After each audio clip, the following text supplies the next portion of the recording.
오늘부터 6장 생활습관으로 병 고치기에 대해서 알아보도록 하겠습니다. 이 강의 시리즈에서 매우 중요한 장입니다. 사실 이 강의를 하는 목적 중 하나는 생활습관 교정을 통해서 많은 분들의 다양한 질병들이 호전되는 것입니다. 다른 특별한 치료 없이 생활습관을 교정하는 것만으로도 다양한 질병이 호전되는 분들이 많이 계실 것이라고 생각합니다. 자, 앞에서 지금까지 채끼를 잘 다스리는 것이 우리 건강에 얼마나 중요한지를 알아보았습니다. 앞으로 강의하게 될 생활습관들이 너무 상식적인 이야기들이지만 채끼가 우리 건강에 얼마나 중요한 영향을 미치는지를 알고 들으시는 것과 그렇지 않고 들으시는 것은 다를 것이라고 생각합니다. 몸의 가운데서 채끼가 막히면 상체로는 열이 많아지고 하체는 차가워지는 상열하한의 형태로 잘 발전하며 여러 질환으로 파급될 수 있습니다. 따라서 채끼를 내려주고 하체를 따뜻하게 해서 잘 올라가게 하며 상체열을 아래로 내려서 수승화강의 순환이 잘 이루어지도록 하는 목적의 생활습관들이라고 보시면 좋겠습니다. 자, 들어가 보겠습니다. 우선 식사 습관에 대해서 알아보겠습니다. 첫 번째, 식사 시간을 일정히 하는 것입니다. 일반적으로 아침은 7, 8시경, 점심은 12시 1시경, 저녁은 6, 7시경 정도를 권하고 있습니다. 이 시간대 앞뒤로 30분 정도도 괜찮습니다. 예를 들어 점심이면 11시 반에서 12시나 또는 1시에서 1시 반 정도도 괜찮습니다. 물론 어느 날은 11시 반에 먹고 어느 날은 1시에 먹고 하는 것은 아니고 식사 시간은 가급적 일정한 것을 권합니다. 또 아침을 빨리 먹기 힘드신 분들은 9시경 정도도 괜찮다고 봅니다. 이 시간대는 개인에 따라 변수가 있을 수 있으나 일반적으로 이렇게 권하고 있습니다. 두 번째, 식사량을 일정히 하는 것을 권합니다. 너무 과식을 하거나 또는 굶거나 하는 것은 좋지 않겠습니다. 세 번째, 간식을 가급적 줄이거나 피하는 것을 권합니다. 여기서 제가 말씀드리는 간식의 개념은 어떤 건강에 나쁜 음식을 드시지 말라는 개념보다는 시간의 개념입니다. 간식을 한자로 쓰면 간이라는 글자가 사이간자입니다. 즉, 아까 말씀드린 아침, 점심, 저녁에 정해진 식사 시간 외에 사이 시간에는 가급적 위를 비우시는 개념입니다. 즉, 아침은 7, 8시경, 점심은 12시 1시경, 저녁은 6, 7시경인데 이때는 식사를 잘 하시고 아침과 점심 사이, 점심과 저녁 사이, 저녁 먹고 자기 전까지 이런 사이 시간대에 가급적 간식을 피하는 개념입니다. 이 사이 시간대에 배가 고플 경우에는 주로 마시는 쪽, 물이나 음료 등의 마시는 형태로 권하는 편입니다. 마찬가지로 9시 이후에는 가급적 위를 비우시는 것을 권하며 이때 배가 고프시다면 마시는 형태로 권합니다. 만약 빵이나 치킨이나 분식 등 특별한 음식이 먹고 싶다면 저는 그것을 정해진 식사 시간에 식사 대신 드시고 그 사이 시간대에는 가급적 비우는 것을 권합니다. 즉, 정해진 식사 시간에는 식사를 잘 하시고 그 중간을 비우는 개념입니다. 그런데 만약 정해진 식사 시간에 식사를 잘 하지 않고 또 중간에 비운다면 이것은 전혀 다른 이야기가 될 수 있습니다. 제때 식사를 잘 해야 중간을 비울 수 있습니다.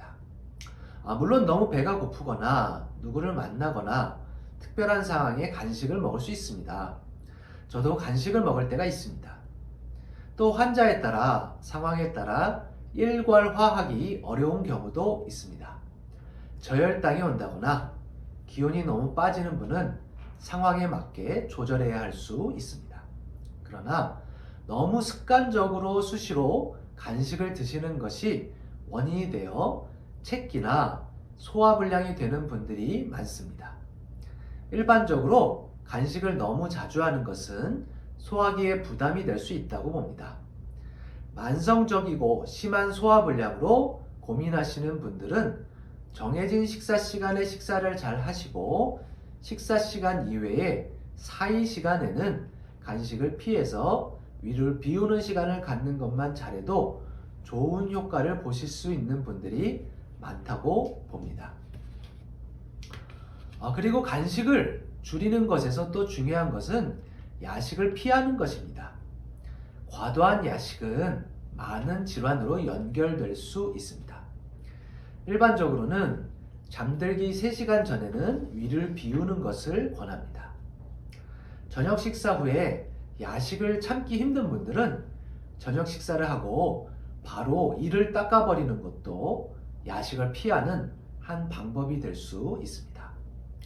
9시 이후에는 가급적 간식을 피하는 것을 권하며 배가 고프다면 마시는 쪽으로 권하고 있습니다. 가끔 야식을 먹을 상황이 있다면 가급적 적게 드시는 쪽으로 권합니다. 다음으로 간식을 줄이는 방법들에 대해서 알아보겠습니다. 평소에 간식을 자주 드시는 습관을 갖고 있는 분들이 간식을 줄이거나 끊는 것이 그렇게 쉬운 일이 아닐 것입니다. 간식을 줄이는 방법으로 처음부터 무작정 간식을 안 먹으려고 하는 것보다는 만약 식사가 불규칙한 분들이시라면 먼저 제 시간에 식사를 하는 습관을 들이는 것이 시작이 될 수 있습니다. 제 시간에 식사를 하지 않게 되면 속이 비어서 자꾸 간식을 찾게 됩니다. 반대로 정해진 제 시간에 식사를 해서 우선 속이 차면 간식도 덜 당기게 될 것입니다.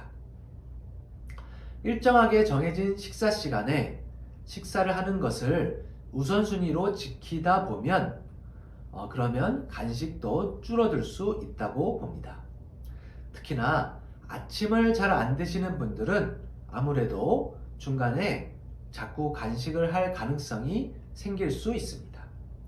연구에 의하면 아침을 잘 안 먹는 사람이 야식을 할 가능성이 높다는 연구가 있었습니다.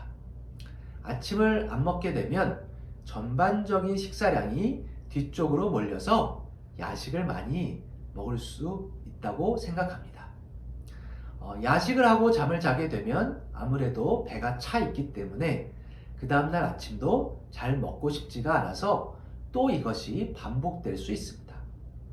야식을 끊기 힘들어하는 분이 아침을 안 먹는 분이시라면 우선 조금씩 아침을 먹는 것도 한 방법이 될 수가 있습니다. 이런 분들은 대부분 체기가 많은 편이기 때문에 억지로 아침을 먹으면 오히려 속이 불편한 경우가 있습니다. 따라서 아침을 잘 안 먹던 분들이 처음에 아침 식사를 시작하시려면 우선 2-3숟갈부터 시작하셔도 좋다고 이야기 드립니다. 또는 죽으로 몇 숟갈 먹는 것으로 시작할 수도 있습니다. 적은 양이어도 좋으니 그냥 본인이 편한 양으로 시작해 보는 것도 좋다고 봅니다. 이런 분들에게 아침을 먹는다는 것이 어떤 영양 공급의 목적도 있지만 우선 식사 시간의 규칙성을 만들기 위한 목적이 더 큽니다. 그렇게 자리를 잡으면 차차 아침의 양도 늘어날 수 있습니다. 다음으로 말씀드릴 것은 음식을 골고루 먹는 것입니다. 간혹 한 가지 종류의 음식만으로 계속 드시는 경우가 있습니다. 지금까지 이 강의에서 다루어 온 것처럼 균형이 중요하다고 생각합니다. 어떤 병을 고치거나 치우친 상태를 잡기 위해 특정한 음식 위주로 먹는 경우도 있습니다. 이런 경우가 아닌 일반적인 경우라면 골고루 먹는 것이 좋다고 생각합니다. 만약 야채나 과일을 적게 드신다면 야채나 과일을 비롯하여 골고루 드시는 것을 원합니다.